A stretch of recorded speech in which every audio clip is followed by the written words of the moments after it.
नमस्कार। उनकी कलम मेरी आवाज़ में आप सभी का स्वागत है। बड़ों को प्रणाम और छोटों को बहुत सा प्यार।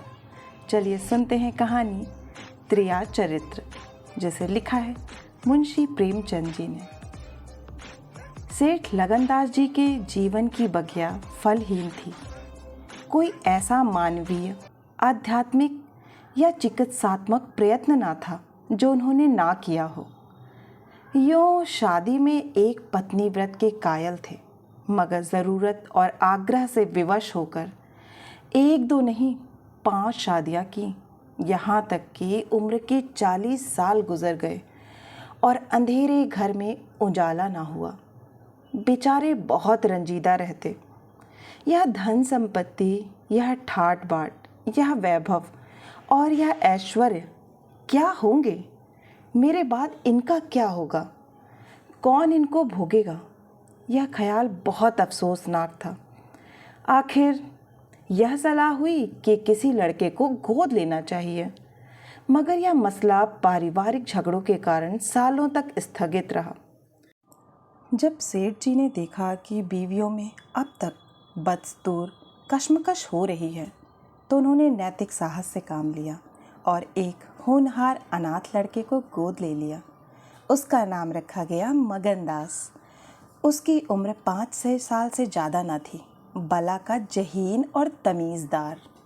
मगर औरतें सब कुछ कर सकती हैं, दूसरे के बच्चे को अपना नहीं समझ सकती। यहाँ तो 5 औरतों का साझा था। अगर एक उसे प्यार करती तो बाकी 4 औरतों का फ़र्ज था कि उससे नफ़रत करें। हाँ, सेठ जी उसके साथ बिल्कुल अपने लड़के सी मोहब्बत करते थे।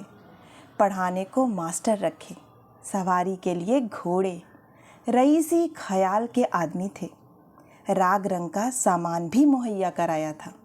गाना सीखने का लड़के ने शौक़ किया तो उसका भी इंतज़ाम हो गया। गरज जब मगनदास जवानी पर पहुंचा तो रईसाना दिलचस्पियों में उसे कमाल हासिल था। उसका गाना सुनकर उस्ताद लोग कानों पर हाथ रखते। सहसवार ऐसा कि दौड़ते हुए घोड़े पर सवार हो जाता। डील डॉल शक्ल सूरत में उसका सा अलबेला जवान दिल्ली में कम होगा। शादी का मसला पेश हुआ। नागपुर के करोड़पति सेठ मक्खनलाल बहुत लहराए हुए थे। उनकी लड़की से शादी हो गई। धूमधाम का जिक्र किया जाए तो किस्सा वियोग की रात से भी लंबा हो जाए। मक्खनलाल का उसी शादी में दिवाला निकल गया। इस वक्त मगनदास से ज़्यादा ईर्ष्या के योग्य आदमी और कौन होगा? उसकी ज़िंदगी की बहार, उमंगों पर भी और मुरादों के फूल अपनी शबनमी ताजगी में खिलखिलाकर हुस्न और ताजगी का समा दिखा रहे थे। मगर तकदीर की देवी कुछ और ही सामान कर रही थी। वह सैर सपाटे के इरादे से जापान गया हुआ था कि दिल्ली से खबर आई कि ईश्वर ने तुम्हें एक भाई दिया है। मुझे इतनी खुशी है कि ज़्यादा अरसे तक जिंदा न रह सकूं। तुम बहुत जल्द लौट आओ। मगनदास के हाथ से तार का कागज़ छूट गया और सर में ऐसा चक्कर आया कि जैसे किसी ऊंचाई से गिर पड़ा है। मगनदास का किताबी ज्ञान बहुत कम था, मगर स्वभाव की सज्जनता से वह खाली हाथ न था। हाथों की उदारता ने, जो समृद्धि का वरदान है, हृदय को भी उदार बना दिया था। उसे घटनाओं की इस काया पलट से दुख तो ज़रूर हुआ, आखिर इंसान ही था, मगर उसने धीरज से काम लिया और एक आशा और भय की मिली जुली हालत में देश को रवाना हुआ। रात का वक्त था। जब अपने दरवाजे पर पहुंचा तो नाच गाने की महफिल सजी देखी। उसके कदम आगे न बढ़े। वह लौट पड़ा और एक दुकान के चबूतरे पर बैठकर सोचने लगा कि अब क्या करना चाहिए। इतना तो उसे यकीन था कि सेठ जी उसके साथ भी भलमनसी और मोहब्बत से पेश आएंगे, बल्कि शायद अब और भी कृपा करने लगें। सेठानियाँ भी अब उसके साथ गैरों सा बर्ताव ना करेंगी। मुमकिन है मझली बहू जो इस बच्चे की खुशनसीब माँ थी उससे दूर दूर रहे, मगर बाकी चारों सेठानियों की तरफ से सेवा सत्कार में कोई शक नहीं था। उनकी डाह से वह फायदा उठा सकता था। उसके स्वाभिमान ने यह गवारा न किया कि जिस घर में मालिक की हैसियत से रहता था उसी घर में अब एक आश्रित की हैसियत से जिंदगी बसर करे। उसने फैसला कर लिया कि सब यहाँ रहना ना मुनासिब है ना मसलहत, मगर जाऊँ कहाँ। ना कोई ऐसा फ़न सीखा, ना कोई ऐसा इल्म हासिल किया जिससे रोज़ी कमाने की सूरत पैदा होती। रईसाना दिलचस्पियाँ उसी वक्त तक कद्र की निगाह से देखी जाती हैं जब तक कि वे रईसों के आभूषण रहें। जीविका बनकर वे सम्मान के पद से गिर जाती हैं। अपनी रोज़ी हासिल करना तो उसके लिए कोई ऐसा मुश्किल काम ना था। किसी सेठ साहूकार के यहाँ मुनीम बन सकता था, किसी कारखाने की तरफ से एजेंट हो सकता था, मगर उसके कंधे पर एक भारी जुआ रखा हुआ था। उसे क्या करे? एक बड़े सेठ की लड़की जिसने लाड प्यार में परवरिश पाई, उससे यह कंगाली की तकलीफ़ें क्यों कर झेली जाएंगी? क्या मक्खन लाल की लाडली बेटी एक ऐसे आदमी के साथ रहना पसंद करेगी जिसे रात की रोटी का भी ठिकाना नहीं? मगर इस फिक्र में अपनी जान क्यों खपाऊं? मैंने अपनी मर्जी से शादी नहीं की। मैं बराबर इनकार करता रहा। सेठ जी ने ज़बरदस्ती मेरे पैरों में बेड़ी डाली है। अब वही इसके जिम्मेदार हैं, मुझसे कोई वास्ता नहीं। लेकिन जब उसने दोबारा ठंडे दिल से इस मामले पर गौर किया तो बचाव की कोई सूरत नज़र न आई। आखिरकार उसने यहाँ फैसला किया कि पहले नागपुर चलूँ, जरा उन महारानी के तौर तरीक़ों को देखूँ, बाहर ही बाहर उनके स्वभाव की मिजाज की जांच करूँ। उस वक्त तय करूँगा कि मुझे क्या करना चाहिए। अगर रईसी की बू उनके दिमाग से निकल गई है और मेरे साथ रूखी रोटियां खाना उन्हें मंजूर है तो इससे अच्छा फिर और क्या। लेकिन अगर वह अमीरी ठाट बाट के हाथों बिकी हुई हैं तो मेरे लिए रास्ता साफ है। फिर मैं हूँ और दुनिया का गम। ऐसी जगह जाऊँ जहाँ किसी परिचित की सूरत सपने में भी ना दिखाई दे। गरीबी की जिल्लत नहीं रहती अगर अजनबियों में ज़िंदगी बसर की जाए। यह जानने पहचानने वालों की कनखियाँ और कनबत्तियाँ हैं जो गरीबी को यंत्रणा बना देती हैं। इस तरह दिल में ज़िंदगी का नक्शा बनाकर मगनदास अपनी मर्दाना हिम्मत के भरोसे पर नागपुर की तरफ चला। उस मल्लाह की तरह जो किश्ती और पाल के बगैर नदी की उमड़ती हुई लहरों में अपने को डाल दे। शाम के वक्त सेठ मक्खन लाल के सुंदर बगीचे में सूरज की पीली किरणें मुरझाए हुए फूलों से गले मिलकर विदा हो रही थीं। बाग के बीच में एक पक्का कुआं था और एक मौलसिरी का पेड़। कुएं के मुंह पर अंधेरे की नीली सी नकाब थी। पेड़ के सिर पर रोशनी की सुनहरी चादर। इसी समय एक नौजवान थका मांदा कुएं पर आया और लोटे से पानी भरकर पीने के बाद जगत पर बैठ गया। मालिन ने पूछा, कहाँ जाओगे? मगनदास ने जवाब दिया कि जाना तो था बहुत दूर, मगर यहीं रात हो गई। यहाँ कहीं ठहरने का ठिकाना मिल जाएगा? मालिन, चले जाओ सेठ जी की धर्मशाला में, बड़े आराम की जगह है। मगनदास, धर्मशाला में तो मुझे ठहरने का कभी संयोग नहीं हुआ। कोई हर्ज ना हो तो यहीं पड़ा रहूं। यहाँ कोई रात को रहता है?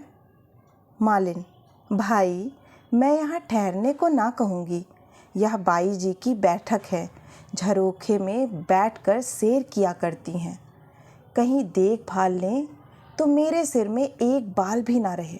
मगनदास, बाई जी कौन? मालिक, यही सेठ जी की बेटी इंदिरा बाई। मगनदास, यह गजरे उन्हीं के लिए बना रही हो क्या?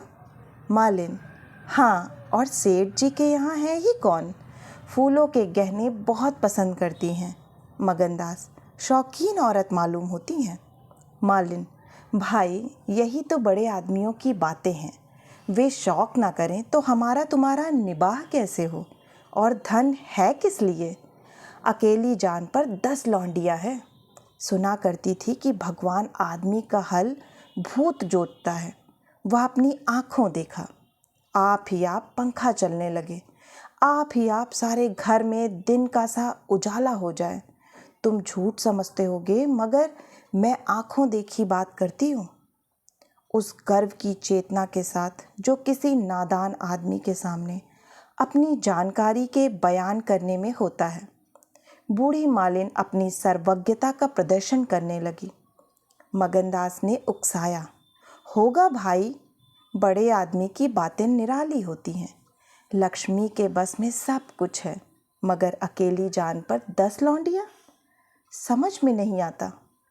मालिन ने बुढ़ापे के चिड़चिड़ेपन से जवाब दिया, तुम्हारी समझ मोटी हो तो कोई क्या करे। कोई पान लगाती है, कोई पंखा झलती है, कोई कपड़े पहनाती है। 2000 रुपये में तो सेज गाड़ी आई थी। चाहो तो मुंह देख लो, उस पर हवा खाने जाती है। एक बंगालिन गाना बजाना सिखाती है।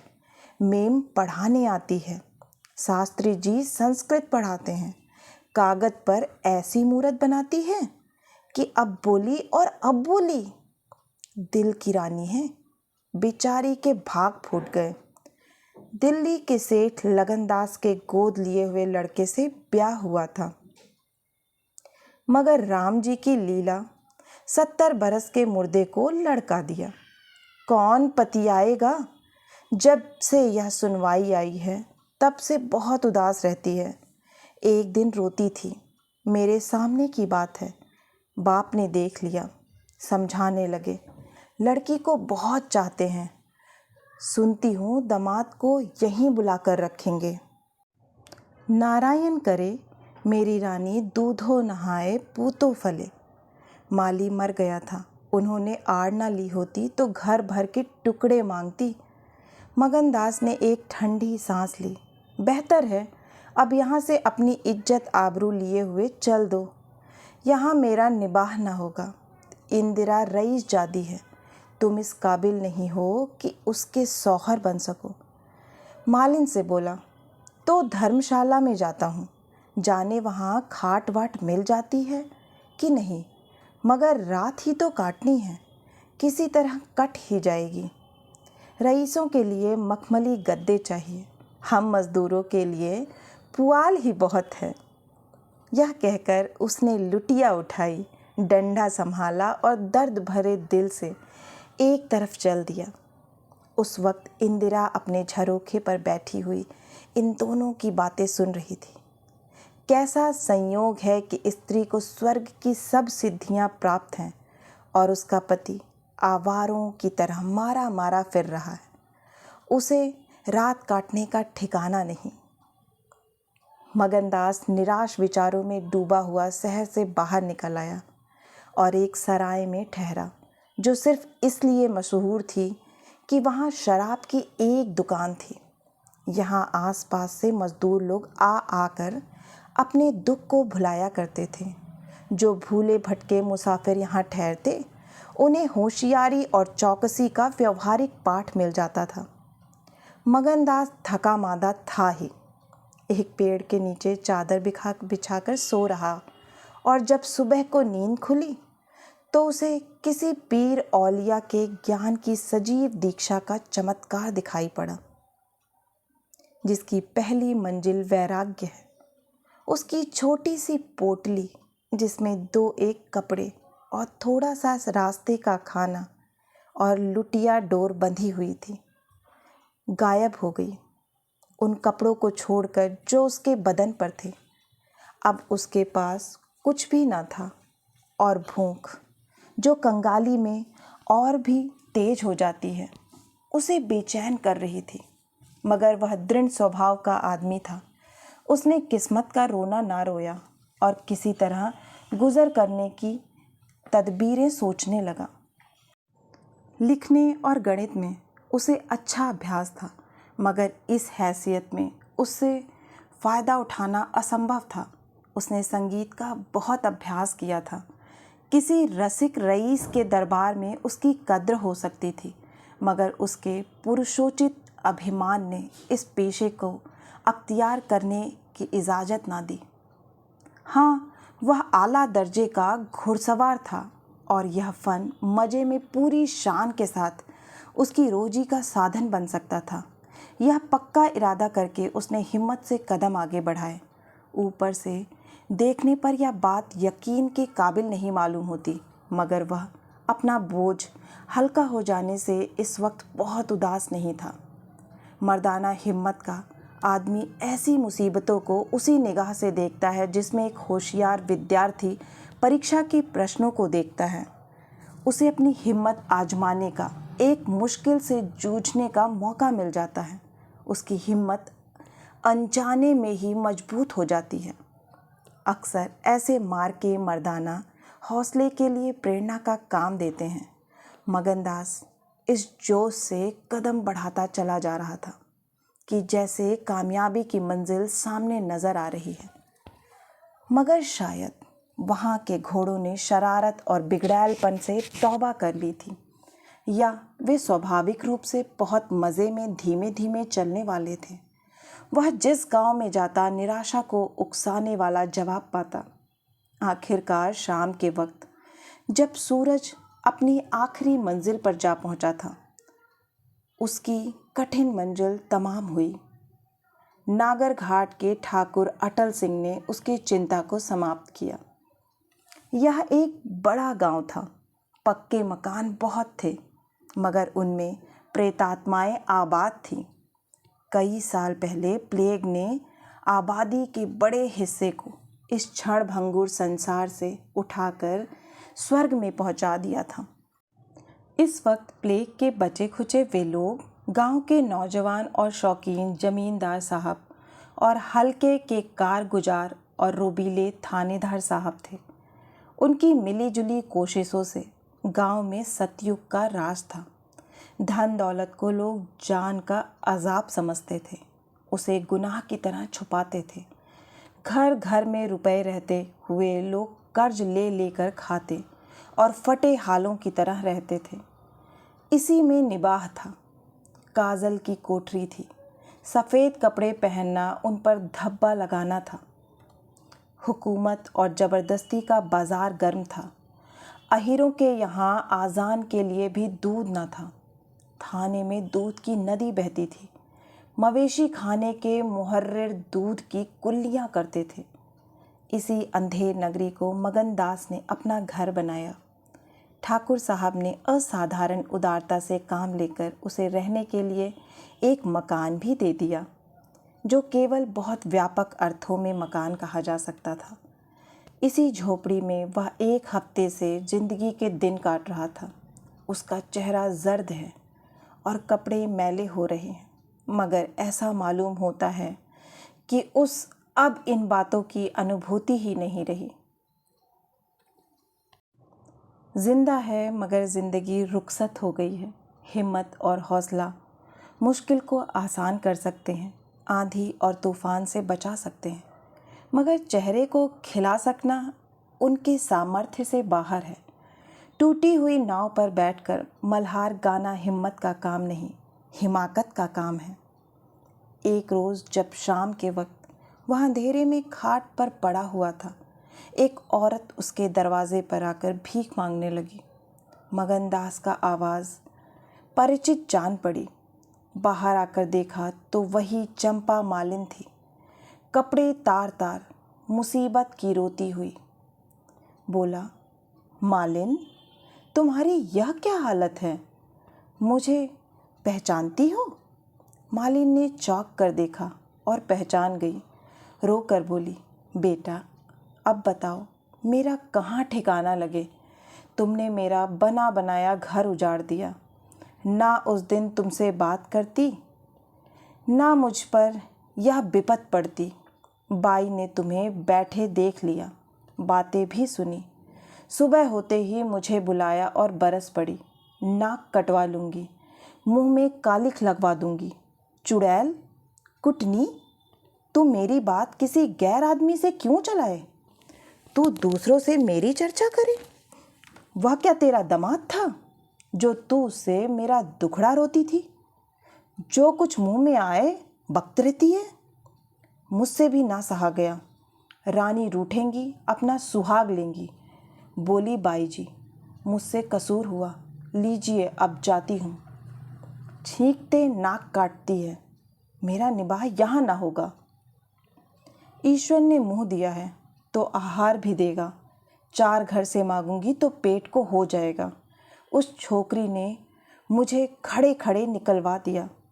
बताओ, मैंने तुमसे उसकी कौन सी शिकायत की थी? उसकी क्या चर्चा की थी? मैं तो उसका बखान कर रही थी, मगर बड़े आदमियों का गुस्सा भी बड़ा होता है। अब बताओ, मैं किसकी होकर रहूं? 8 दिन इसी तरह टुकड़े मांगते हो गए। एक भतीजी उन्हीं के यहाँ लौंडियों में नौकर थी। उसी दिन उसे भी निकाल दिया। तुम्हारी बदौलत जो कभी ना किया था वह करना पड़ा। तुम्हें कहाँ का दोष लगाऊं? किस्मत में जो लिखा था देखना पड़ा। मगनदास सन्नाटे में आ गया। आह, मिजाज का यह हाल है, यह घमंड, यह शान। मालिन का इत्मीनान दिलाया। उसके पास अगर दौलत होती तो उसे माला माल कर देता। सेठ मक्खन लाल की बेटी को भी मालूम हो जाता कि रोज़ी की कुंजी उसी के हाथ में नहीं है। बोला, तुम फिक्र ना करो, मेरे घर में आराम से रहो। अकेले मेरा जी भी नहीं लगता। सच कहो तो मुझे तुम्हारी तरह एक औरत की तलाश थी। अच्छा हुआ तुम आ गई। मालिन ने आंचल फहराकर असीम आशीर्वाद दिया। बेटा, तुम जुग जुग जियो, बड़ी उम्र हो। यहाँ कोई घर मिले तो मुझे दिलवा दो। मैं यहाँ रहूँगी तो मेरी भतीजी कहाँ जाएगी? वह बेचारी शहर में किसके आसरे रहेगी? मगनलाल के खून में जोश आया। उसके स्वाभिमान को चोट लगी। उन पर यह आफत मेरी लाई हुई है। उनकी इस आवारागर्दी का जिम्मेदार मैं हूँ। बोला, कोई हर्ज ना हो तो उसे भी यहीं ले आओ। मैं दिन को यहाँ बहुत कम रहता हूँ। रात को बाहर चारपाई डालकर पड़ा रहूँगा। मेरी वजह से तुम लोगों को कोई तकलीफ ना होगी। यहाँ दूसरा मकान मिलना मुश्किल है। यही झोपड़ा बड़ी मुश्किलों से मिला है। यह अंधेर नगरी है। जब तुम्हारा सुभीता कहीं लग जाए तो चली जाना। मगनदास को क्या मालूम था कि हज़रते इश्क उसकी ज़बान पर बैठे हुए उससे यह बात कहला रहे हैं। क्या यह ठीक है कि इश्क पहले माशूक के दिल में पैदा होता है?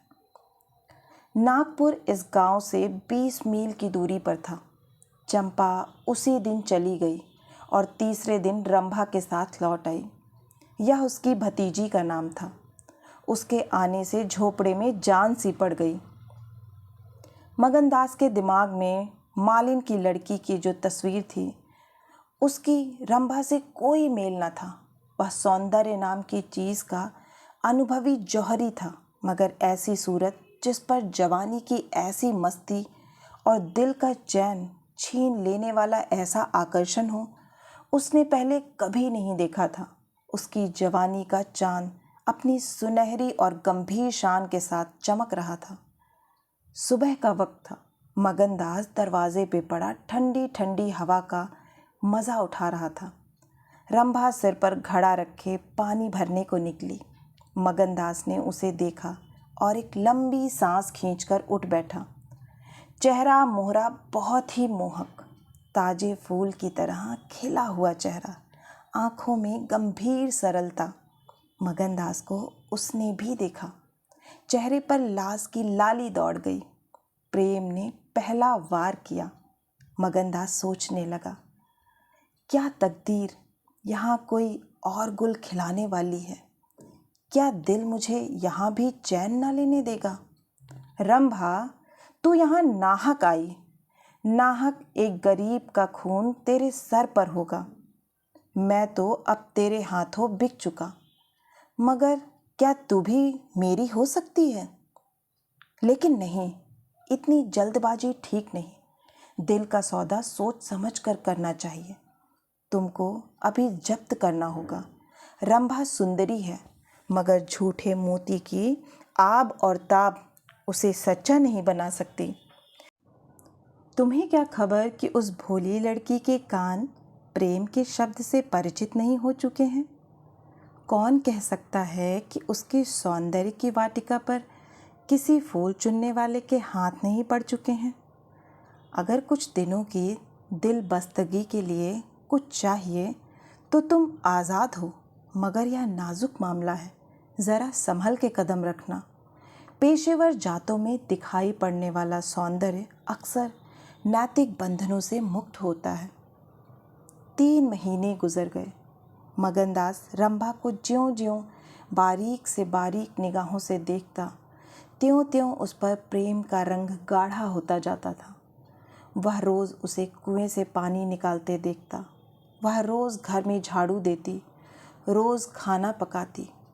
आह, मगनदास को उन ज्वार की रोटियों में जो मज़ा आता था, वह अच्छे से अच्छे व्यंजनों में भी ना आया था।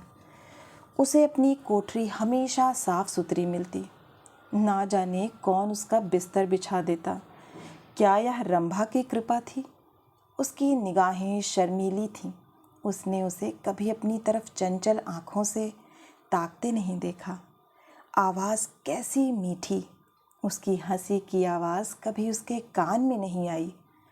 अगर मगनदास उसके प्रेम में मतवाला हो रहा था तो कोई ताज्जुब की बात नहीं थी। उसकी भूखी निगाहें बेचैनी और लालसा में डूबी हुई हमेशा रंभा को ढूंढा करती। वह जब किसी गांव को जाता तो मीलों तक उसकी जिद्दी और बेताब आंखें मुड़ मुड़कर झोपड़े के दरवाजे की तरफ आती।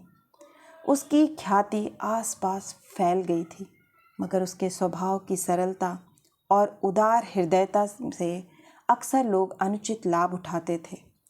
इंसाफ पसंद लोग तो स्वागत सत्कार से काम निकाल लेते, और जो लोग ज़्यादा समझदार थे वे लगातार तकाज़ों का इंतज़ार करते।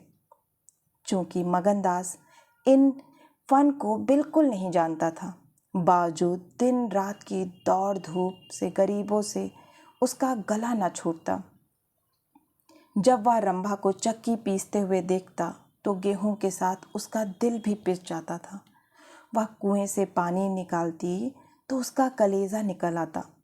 जब वह पड़ोस की औरतों के कपड़े सीती तो कपड़ों के साथ मगनदास का दिल छिद जाता, मगर कुछ बस था न काबू। मगनदास के हृदय भेदी दृष्टि को इसमें तो कोई संदेह नहीं था कि उसके प्रेम का आकर्षण बिल्कुल बेअसर नहीं है, वरना रंभा की उन वफा से भरी हुई खातिरदारियों की तुक वह कैसे बिठाता। वफा ही वह जादू है, रूप के गर्व का सिर नीचा कर सकता है, मगर प्रेमिका के दिल में बैठने का माध्य उसमें बहुत कम था। कोई दूसरा मन चला प्रेमी अब तक अपने वशीकरण में कामयाब हो चुका होता, लेकिन मगनदास ने दिल आशिक का पाया था और ज़बान माशूक की। एक रोज़ शाम के वक्त चंपा किसी काम से बाजार गई हुई थी और मगनदास हमेशा की तरह चारपाई पर पड़ा सपने देख रहा था। रंभा अद्भुत छटा के साथ आकर उसके सामने खड़ी हो गई। उसका भोला चेहरा कमल की तरह खिला हुआ था और आँखों से सहानुभूति का भाव झलक रहा था।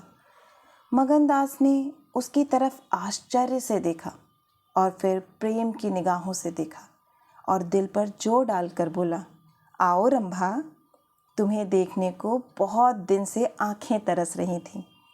रंभा ने भोलेपन से कहा, मैं यहाँ ना आती तो तुम मुझसे कभी ना बोलते। मगनदास का हौसला बढ़ा, बोला, बिना मर्जी पाए तो कुत्ता भी नहीं आता। रंभा मुस्कुराई, कली खिल गई, मैं तो आप ही चली आई। मगनदास का कलेजा उछल पड़ा।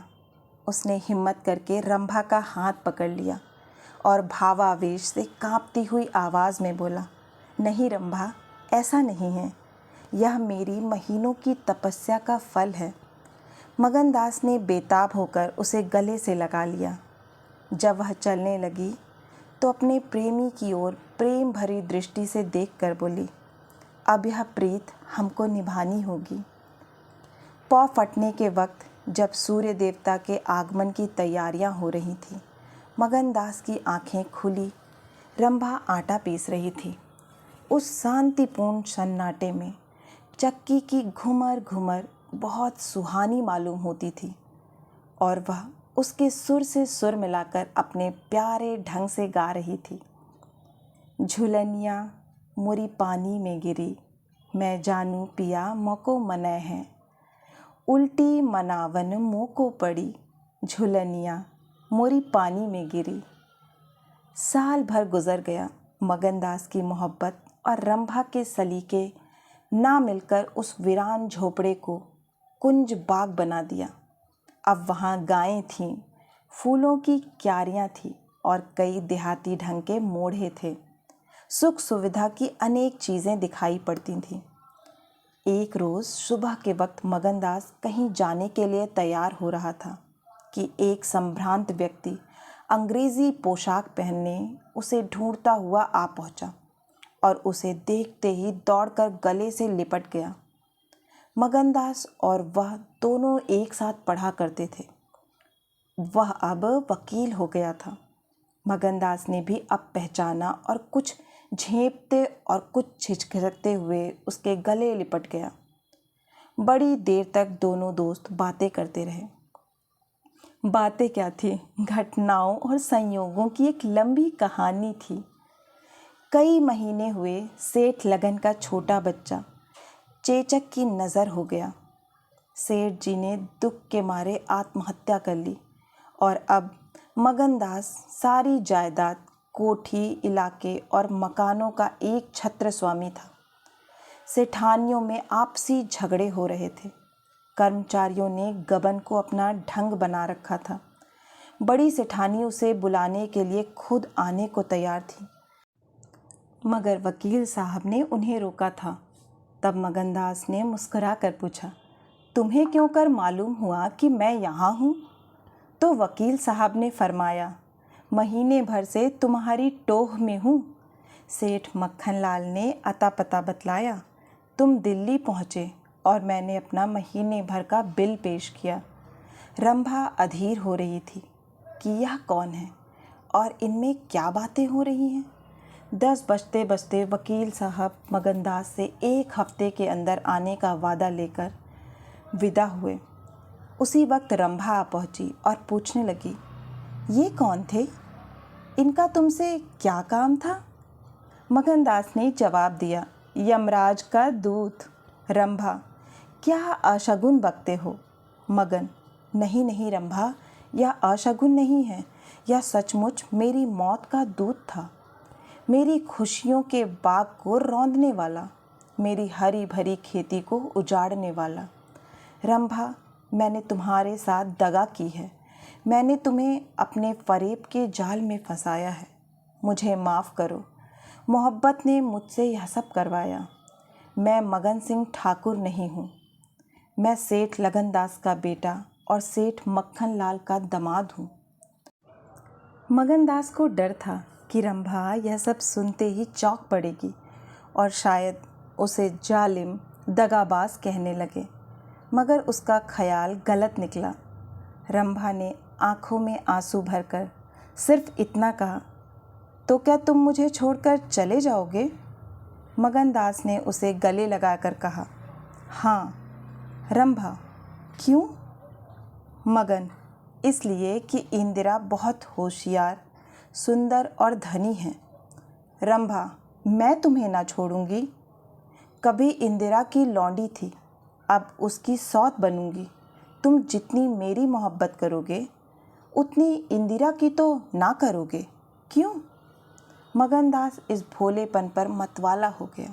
मुस्कुरा कर बोला, अब इंदिरा तुम्हारी लौंडी बनेगी, मगर सुनता हूँ वह बहुत सुंदर है। कहीं मैं उसकी सूरत पर लुभा ना जाऊँ। मर्दों का हाल तुम नहीं जानती, मुझे अपने ही से डर लगता है। रंभा ने विश्वास भरी आंखों से देखकर कहा, क्या तुम भी ऐसा करोगे? जो जी में आए करना, मैं तुम्हें ना छोड़ूंगी। इंदिरा रानी बने, मैं लौंडी होंगी, क्या इतने पर भी मुझे छोड़ दोगे? मगनदास की आंखें डबडबा गईं। बोला, प्यारी, मैंने फैसला कर लिया है कि दिल्ली ना जाऊंगा। यह तो मैं कह ही ना पाया कि सेठ जी का स्वर्गवास हो गया। बच्चा उनसे पहले ही चल बसा था। अफसोस सेठ जी के आखिरी दर्शन भी ना कर सका। अपना बाप भी इतनी मोहब्बत नहीं कर सकता। उन्होंने मुझे अपना वारिस बनाया है। वकील साहब कहते थे कि सेठानियों में अनबन है, नौकर चाकर लूट मार मचा रहे हैं। वहाँ का यह हाल है और मेरा दिल वहाँ जाने पर राज़ी नहीं होता। दिल तो यहाँ है, वहाँ कौन जाए? रंभा ज़रा देर तक सोचती रही, फिर बोली, तो मैं तुम्हें छोड़ दूँगी। इतने दिन तुम्हारे साथ रही, ज़िंदगी का सुख लूटा। अब जब तक जीऊँगी इस सुख का ध्यान करती रहूँगी, मगर तुम मुझे भूल तो न जाओगे? साल में एक बार देख लिया करना, इसी झोपड़े में आकर। मगनदास ने बहुत रोका मगर आंसू ना रुक सके। बोले, रंभा, ऐसी बातें ना करो, कलेजा बैठा जाता है। मैं तुम्हें छोड़ नहीं सकता, इसलिए नहीं कि तुम्हारे ऊपर कोई एहसान है, तुम्हारी खातिर नहीं, अपनी खातिर। वह शांति, वह प्रेम, वह आनंद जो मुझे यहाँ मिलता है और कहीं नहीं मिल सकता। खुशी के साथ जिंदगी बसर हो, यही मनुष्य के जीवन का लक्ष्य है। मुझे ईश्वर ने यह खुशी यहाँ दे रखी है, तो मैं उसे क्यों छोड़ूं?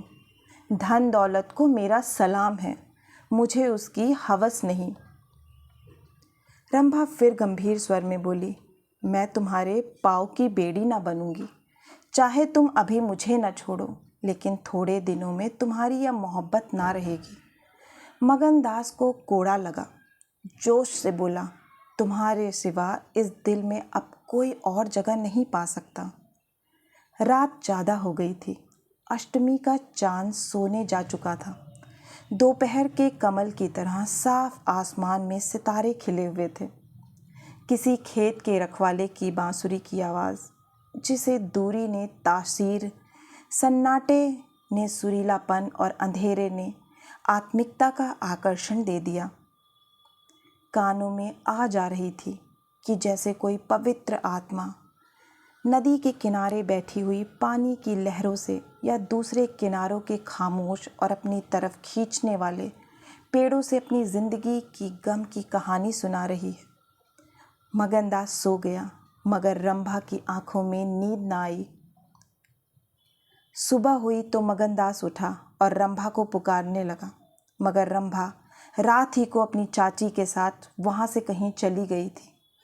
मगनदास को उस मकान के दरो दीवार पर एक मनहूसियत सी छाई हुई मालूम हुई कि जैसे घर की जान निकल गई हो। वह घबराकर उस कोठरी में गया जहाँ रंभा रोज चक्की पीसती थी, मगर अफसोस आज चक्की एकदम निश्चल थी। फिर वह कुएं की तरफ दौड़ा, लेकिन ऐसा मालूम हुआ कि कुएं ने उसे निगल जाने के लिए अपना मुंह खोल दिया है। तब वह बच्चों की तरह चीख उठा। वह रोता हुआ फिर उसी झोपड़ी में आया जहाँ कल रात तक प्रेम का वास था, मगर आह, उस वक्त वह शोक का घर बनी हुई थी। जब जरा आंसू थमे तो उसने घर में चारों तरफ निगाह दौड़ाई। रंभा की साड़ी अरगनी पर पड़ी हुई थी। एक पिटारी में वह कंगन रखा हुआ था जो मगनदास ने उसे दिया था। बर्तन सब रखे हुए थे, साफ और सुथरे। मगनदास सोचने लगा, रंभा, तूने रात को कहा था मैं तुम्हें छोड़ दूंगी। क्या तूने वह बात दिल से कही थी? मैंने तो समझा था तू दिल लगी कर रही है, नहीं तो तुझे कलेजे में छिपा लेता। मैं तो तेरे लिए सब कुछ छोड़े बैठा था। तेरा प्रेम मेरे लिए सब कुछ था। आह, मैं यूं बेचैन हूँ, क्या तू बेचैन नहीं है? हाय, तू रो रही है? मुझे यकीन है कि तू अब भी लौट आएगी। फिर सजीव कल्पनाओं का एक जमघट उसके सामने आया। वे नाजुक अदाएं, वे मतवाली आँखें, वे भोली भाली बातें, वे अपने को भूली हुई सी मेहरबानियाँ, वह जीवनदायी मुस्कान, वे आशिकों जैसी दिलजोइयाँ, वह प्रेम का नशा, वह हमेशा खिला रहने वाला चेहरा, वह लचक लचक कर कुएं से पानी लाना, वह इंतज़ार की सूरत, वह मस्ती से भरी हुई बेचैनी, ये सब तस्वीरें उसकी निगाहों के सामने हमरतनाक बेताबी के साथ फिरने लगी। मगनदास ने एक ठंडी सांस ली और आंसुओं और दर्द की उमड़ती हुई नदी को मर्दाना जब्त से रोककर उठ खड़ा हुआ। नागपुर जाने का पक्का फैसला हो गया। तकिए के नीचे से संदूक की कुंजी उठाई तो कागज का एक टुकड़ा निकल आया।